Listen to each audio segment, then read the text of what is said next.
오늘 하나님께서 우리에게 주신 말씀은 역대상 9장 1절에서 2절 말씀입니다.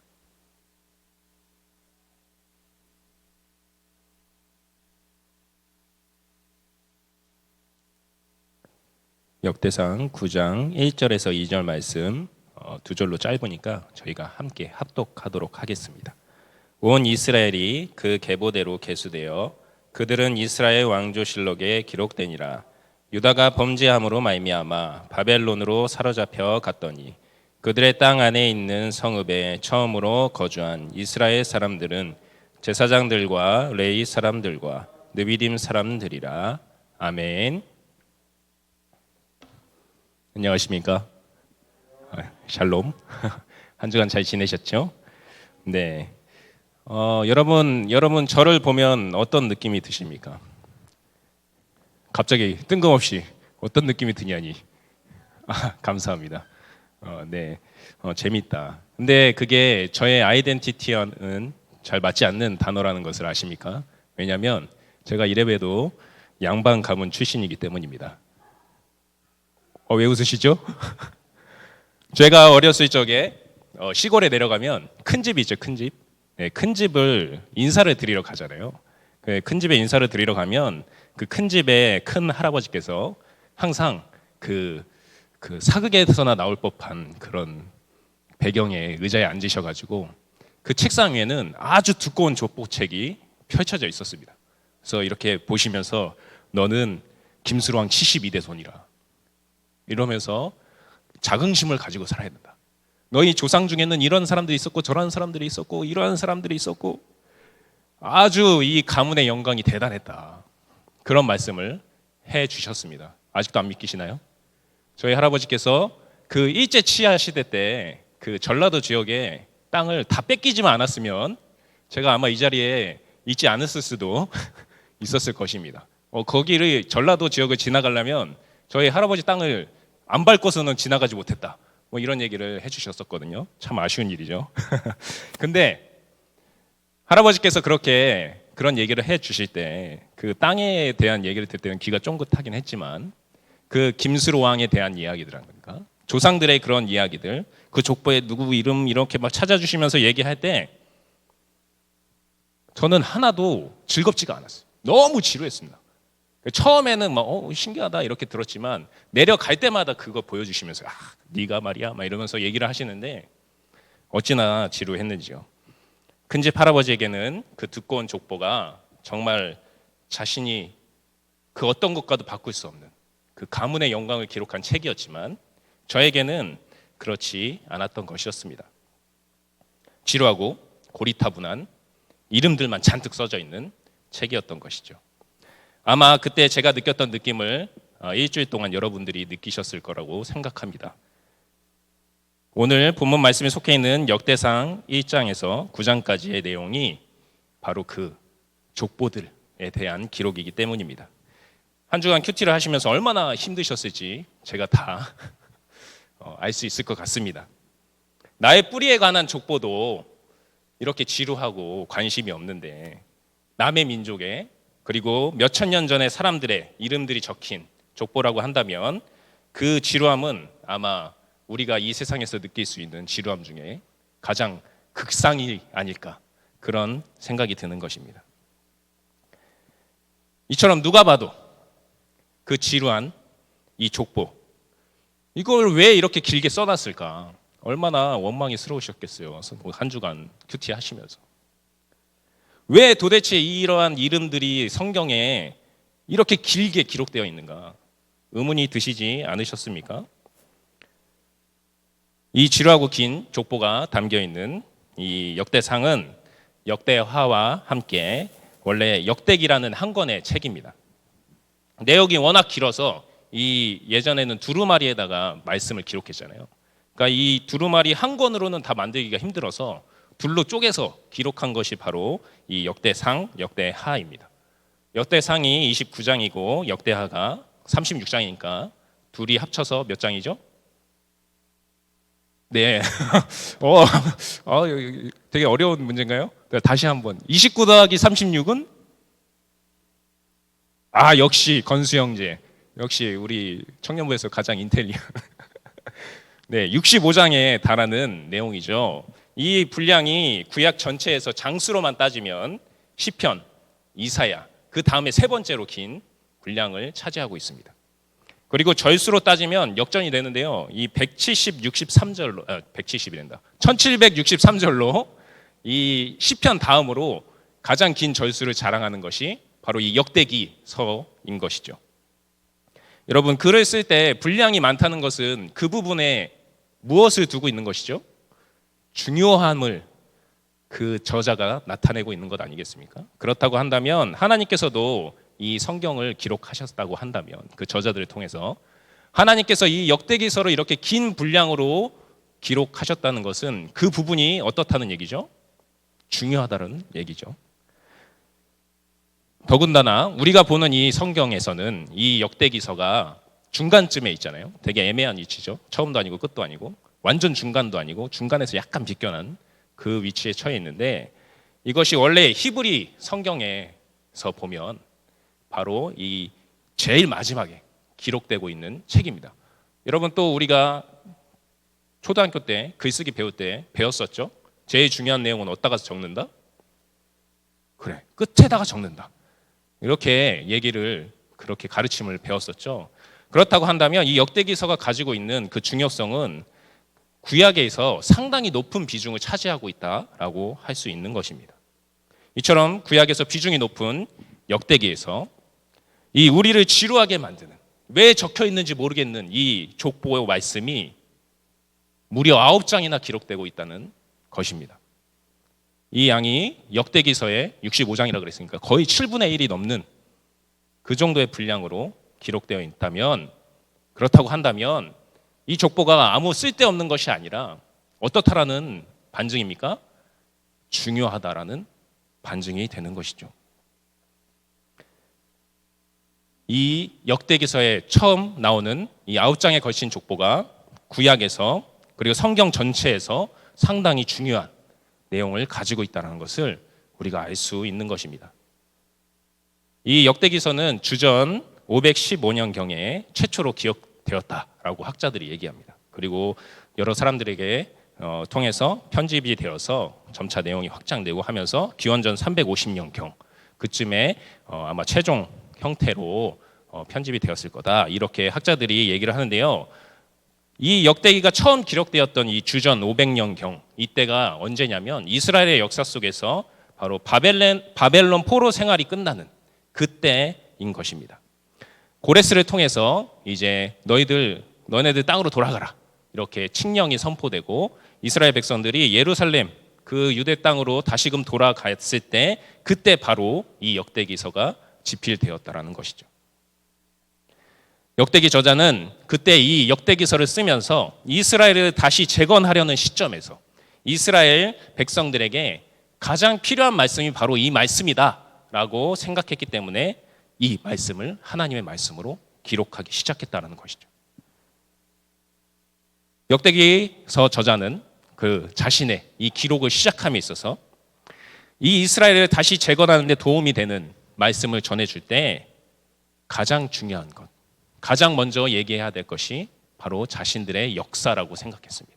바로 이스라엘의 역사를 바로 알아야지 이 무너졌던 이스라엘을 다시금 재건하는 일을 잘 그리고 제대로 할 수 있다라고 생각했던 것이죠. 그래서 아담에서부터 시작해가지고 이제 포로로 풀려난 자신들의 현재의 상황까지를 족보로서 기록했던 것이었습니다. 즉 역대기의 족보는 역대기 저자의 이스라엘의 역사 해석이라고 볼 수 있는 것이죠. 그렇게 이 역대기서 저자가 이 족보를 통해서 그러면 어떻게 자신들의 역사를 해석했는지 그리고 그 해석한 역사를 통해서 어떠한 얘기를 하고 싶은 것인지 우리가 함께 살펴보도록 하겠습니다. 역대기서 저자는 이 1장부터 9장에 이르는 이 족보들 내용을 크게 세 분류로 나눠서 기록을 했습니다. 첫 번째는 1장까지의 족보입니다. 1장 1절에서 4절까지 말씀 제가 읽어드리도록 하겠습니다. 아담, 셋, 에노스, 게난, 마하랄렐, 야렛, 에녹, 무드셀라, 라멕, 노아, 셈, 함과 야벳은 조상들이라. 다른 내용도 안 써있고 이름들만 쭉 나와 있죠. 바로 아담에서부터 태어난 그 창조 시대의 그 모든 민족들의 조상들의 이름을 기록하고 있는 것입니다. 바로 이 창세기 세대 그 조상들의 이름이 이렇게 기록되고 있다는 것은 바로 이스라엘의 조상들뿐만 아니라 이스라엘 민족뿐만 아니라 이 세상의 모든 민족들, 이 세상에 있는 모든 사람들이 바로 하나님의 손으로부터 창조된 사람들이라는 것을 기록하고 있는 것입니다. 사람들의 역사, 사람들이 살아가는 곳이 세계라고 말한다면, 그렇다고 한다면 이 세상의 모든 영역이 바로 하나님께서 창조하신 창조 세계라는 것을 이 족보 1장 내용을 통해서 말하고 있다는 것입니다. 자신들의 세계 일부, 그리고 그 중에서도 가장 작고 보잘것없는 민족이라는 생각에 빠져있던 사람들이 바로 이 역대기서가 쓰여질 때 이스라엘 사람들의 생각이었습니다. 왜냐하면 자신들이 포로 생활을 겪었잖아요.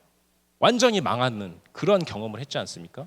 그래서 그 영화로웠던 자신들의 역사는 다 사라져버리고 소수의 사람들만 남아있던 그런 상황에 처져 있던 이 사람들에게 하나님께서는 이 역대기서를 통해서 너희들이 그렇게 망해버린 민족이 아니야. 이 세상은 다 내가 통치하고 있는 세상이야. 그곳에서 너희들에게 아직까지 남아있는 나의 역사가 있다는 것을 알려주고 계시는 것입니다. 다른 모든 민족들이 이스라엘을 핍박하는 그러한 역할을 하고 있는 것이 아니라 이스라엘을 구원하기 위한 하나님의 특별한 계획 가운데서 쓰이고 있는 그 일부인 그것을 말하고 있는 것이죠. 이 아담의 족보는 이 역대기서를 처음 만나고 있던 그 당시 사람들에게만 의미가 있는 족보가 아닙니다. 그렇다고 한다면 우리가 성경으로서 볼 필요가 없는 것이죠. 바로 이 아담의 족보는 지금 우리에게도 이어지는 족보가 됩니다. 왜냐하면 아담의 족보가 모든 인류가 하나님께로부터 창조되었음을 나타내는 기록이기 때문인데, 바로 이 세상에 있는 모든 사람들의 시작이 하나님을 말하고 있기 때문이죠.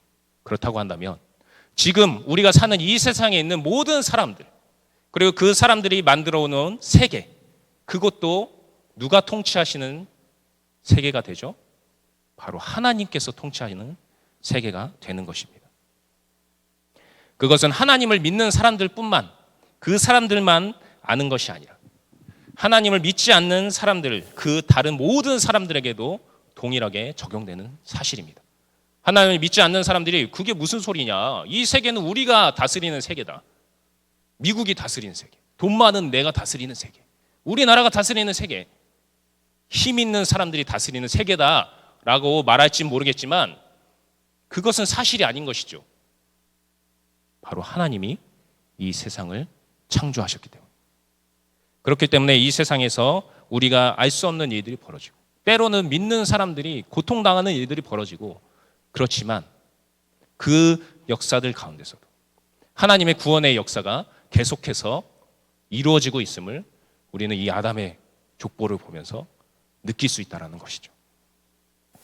그렇다고 한다면 이 인류의 시간을 시작하신 분이 하나님임을 우리가 고백한다면, 아담의 가문의 이 족보, 이 아담의 가문의 영광은 바로 하나님, 바로 이 세상을 창조하신 그 하나님의 영광을 나타내는 족보가 된다는 것이죠.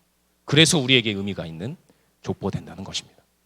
두 번째로 이 족보에는 2장에서 8장까지 나오는 족보입니다. 이 2장에서 8장까지 족보는 이스라엘의 족보입니다. 여기서 말씀드리는 이스라엘은 나라로서의 이스라엘이 아니라 야곱 아시죠? 야곱 강가에서 하나님과 씨름을 해서 이름이 바뀌었던 그 이스라엘, 그 이스라엘 가문의 족보라는 것입니다. 오늘 말씀 2장 1절에서 2절입니다. 이스라엘의 아들은 이러하니 르우벤과 시므온과 레위와 유다와 이사갈과 스불론과 단과 요셉과 베냐민과 납달리와 갓과 아셀이더라. 저희가 아는 야곱의 12 아들들의 이름이 나오고 있죠. 이 이름들이 기록된 이후에 바로 그 아들들로부터 태어난 자손들의 이름이 계속해서 나옵니다. 계속해서 나오는데 그 양이 1장부터 9장까지 중에서 2장을 뺀 나머지 분량이 다 이 이스라엘의 가문의 족보들을 기록하는 데서 쓰이고 있다는 것이죠. 이스라엘은 하나님으로부터 약속의 땅을 허락받은 민족이었습니다. 가문이었습니다. 그래서 그들은 약속의 땅에서 크게 번성했습니다. 하나님을 믿고 섬기는 그들에게 하나님께서 복을 주셨던 것이었습니다.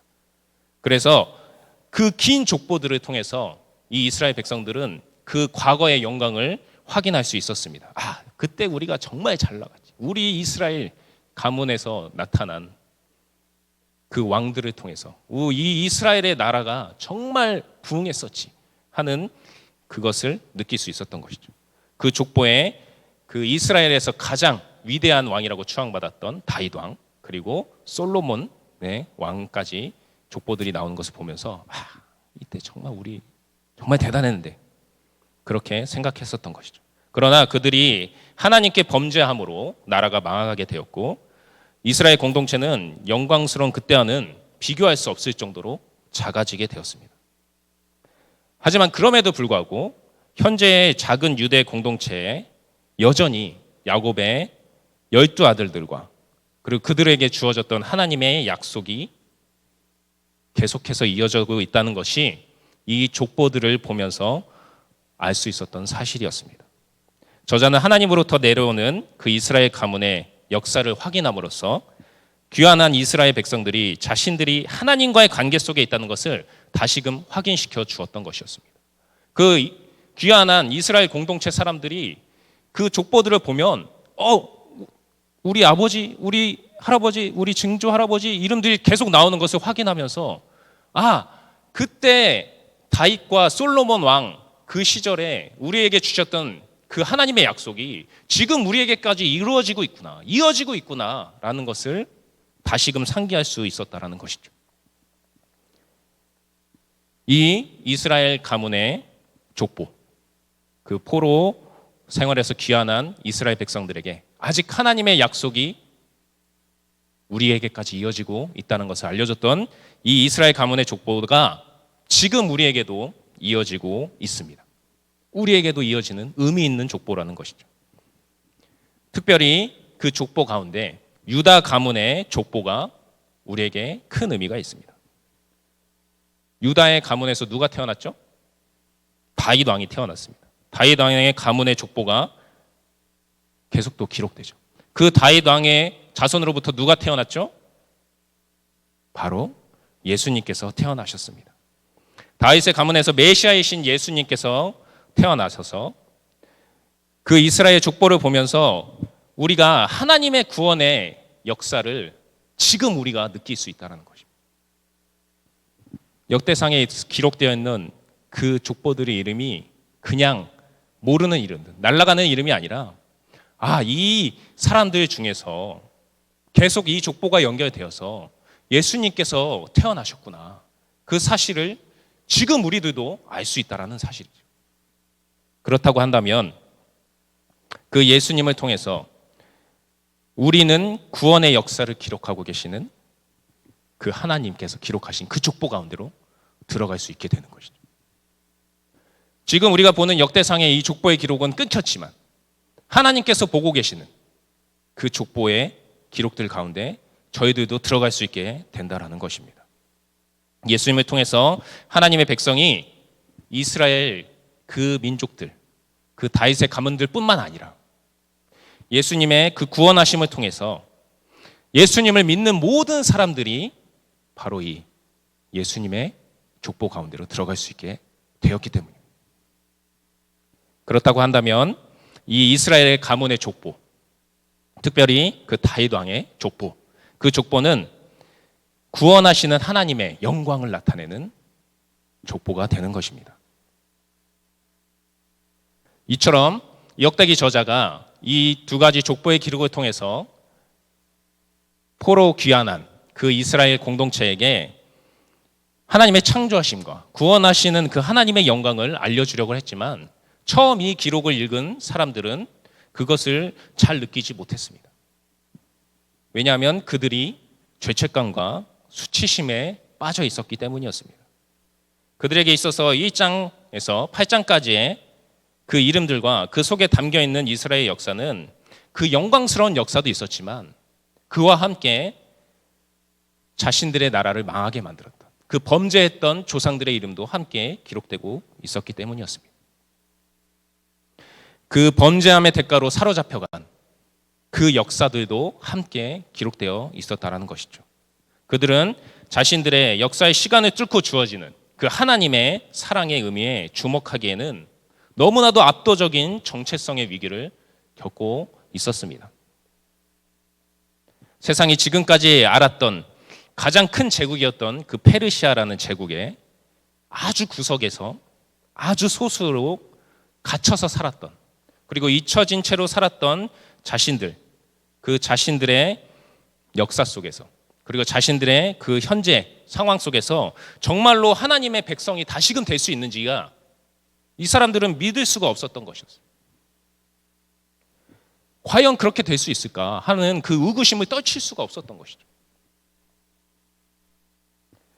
정말로 많은 유대인들이 현재 슬픈 상황이 하나님의 뜻이었으며 과거의 죄에 대한 징벌이라고 느꼈기 때문에 그랬습니다. 그것은 사실이었죠. 이 시대에도 이 당시 유대인들처럼 죄책감과 그리고 수치심을 갖고 살아가는 사람들이 많이 있습니다. 특히 그 사람이 그리스도인일 때 문제가 되는 상황들이 발생합니다. 우리는 하나님의 구원하심을 바라봐야 되고, 우리 역사 속으로 뚫고 들어오셔서 우리를 구원하시기 위해서 그렇게 노력하셨던 그 하나님을 바라봐야 되고, 또 그 하나님께서 이루신 그 구원의 영광을 바라봐야 되고, 그것을 기쁨으로 고백할 수 있어야 되는데 자꾸 자신이 잘못했던 과거의 모습에 멈춰서 그것들만 바라보고 있는 사람들이 있다는 것이죠. 그 사람들에게 있어서 하나님은 기쁨의 이름이 아니고 자꾸 자신을 작게 만드는, 자신의 역사 속에서 정말로 내가 너무 죄인이야, 그래서 하나님께 나갈 수 없어, 이러면서 얘기하는 사람들이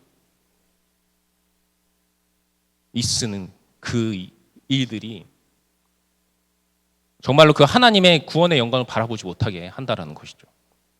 희망을 갖지 못하게 하는, 내가 하나님께 구원받을 수 있다, 이 세상이 하나님께 구원받을 수 있다, 우리가 하나님의 자녀로서 나아갈 때 정말 이 세상이 변하게 될 수 있다, 우리가 지금 망해 보이는 이 세상이 정말로 나아질 수 있다, 재건될 수 있다, 그 희망을 갖지 못하게 하는 그러한 일들이 벌어지게 된다는 것입니다. 이러한 태도는 옳은 태도가 아니죠. 오늘 말씀 1절입니다. 온 이스라엘이 그 계보대로 계수되어 그들은 이스라엘 왕조실록에 기록되니라. 유대가 범죄함으로 말미암아 바벨론으로 사로잡혀 갔더니. 역대기 저자도 이스라엘의 고난이 바로 이스라엘의 불순종 때문이었다고 얘기하고 있습니다. 이 범죄했기 때문이다, 범죄하다라고 기록되어 있는 히브리 단어는 마알인데요, 그 원뜻이 반역, 배반, 불충실, 그러한 뜻을 나타냅니다.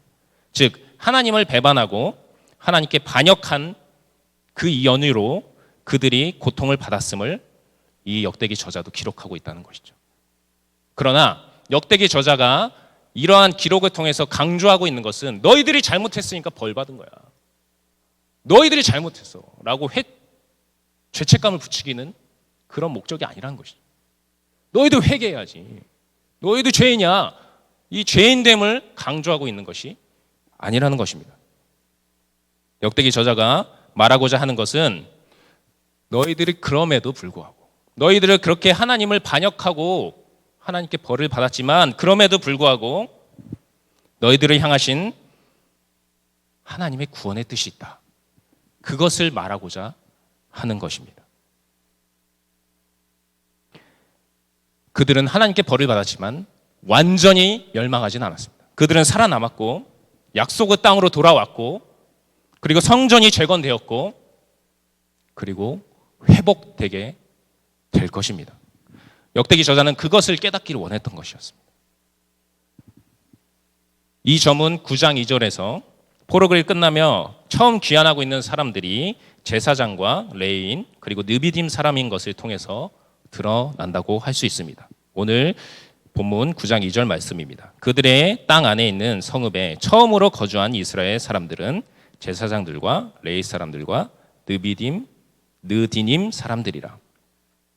여기가 족보의 세 번째 부분이 시작되는 부분인데요. 여기서부터 이 포로기 이후 공동체, 이 사람들의 예배를 감당할 그 제사장들과 그리고 레위인들 그리고 성전 봉사자들인 느디님 사람들의 족보가 기록되고 있는 것을 우리가 볼 수 있습니다. 이것이 나타내는 것은 무엇일까요? 바로 이 성전 봉사자들의 그 섬기는 그 성전을 통해서 하나님의 영광이 다시금 드러날 것이라는 것을 얘기하고 있는 것이죠. 바로 이 성전 봉사자들의 족보도 그래서 우리에게 연결이 됩니다. 귀한 공동체에게는 성전이 하나님의 구원의 영광을 다시금 보여주는 공간이었습니다. 그렇다고 한다면 오늘날 우리에게 있어서 이 하나님의 구원의 영광을 보여줄 수 있는 성전은 어디일까요? 바로 예수 그리스도이십니다. 그가 우리를 위해 죽으시고 부활하심으로 예루살렘 성전을 대신하는 새로운 성전이 되셨기 때문입니다. 그리고 예수님을 믿는 우리에게 찾아오셔서 우리도 성전이 되게 하셨습니다. 그 성전 봉사자들의 가문의 영광이 그리스도라는 새로운 성전을 통해서 우리를 구원하시는 하나님의 영광으로 드러나게 되는 것입니다. 여러분, 오늘 1장에서 9장까지 기록되고 있는 이 족보들을 통해서 역대기 저자는 구원의 역사 속에서 단절되었다고 느끼는 그 귀환한 백성들에게 메시지를 던지고 있습니다. 그 메시지는 바로 희망이었고 그리고 그것을 통해서 이스라엘 백성들이 다시금 나아가게 하려는 뜻을 가지고 있었던 것이었습니다. 그 희망의 메시지의 정확한 내용이 무엇입니까?